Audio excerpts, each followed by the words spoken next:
ఈరోజు మరి ఖరీఫ్ సీజన్ వచ్చింది. సాధారణంగా పంటలు వేసినటువంటి వెంటనే మరి రైతులకి ఎరువులు అనేటటువంటిది సమృద్ధిగా ఇవ్వాల్సినటువంటి బాధ్యత ప్రభుత్వం పైన ఉంది. కానీ ఈరోజు వరకు కూడాను ఈ కూటమి ప్రభుత్వము ఎరువులు రైతులకు అందించినటువంటి దాఖలాలు లేవు. ఈరోజు మనం గ్రామాల్లో చూస్తున్నాం, ఎక్కడ వెళ్ళినా సరే ఎరువులు మాకు అందడం లేదని చెప్పేసి అంటూ ఉన్నారు.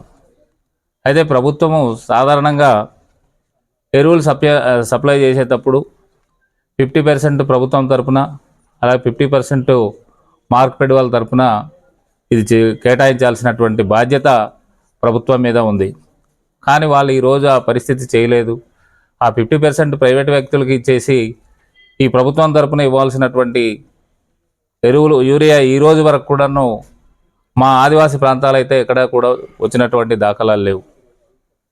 మరి వీరు మండలాలు కూడా వాకప్ చేసినా సరే ఇక్కడ వీళ్ళు ఇచ్చినటువంటి దాఖలాలు కనిపించట్లే. దానివల్ల ఇప్పుడు ఎందుకంటే సీజన్ అయిపోతుంది, వాళ్ళు తర్వాత ఇచ్చినా సరే నిరుపయోగం అని చెప్పేసి మేము అంటూ ఉన్నాం. కాబట్టి ఇప్పటికైనా మీరు కళ్ళు తెరవండి.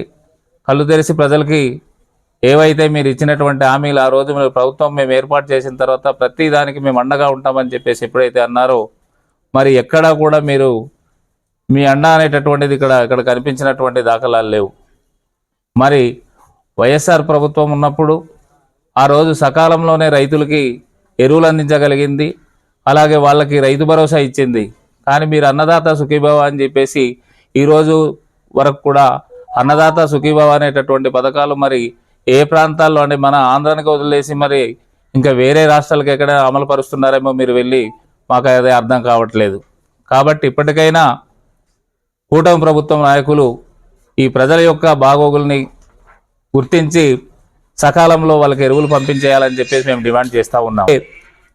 ఈ ఎరువులు కోసం ఏ ప్రజలైతే బాధపడుతున్నారో, ఏ రైతులైతే బాధపడుతున్నారో వాళ్ళ కోసం ఈ 9వ తారీఖున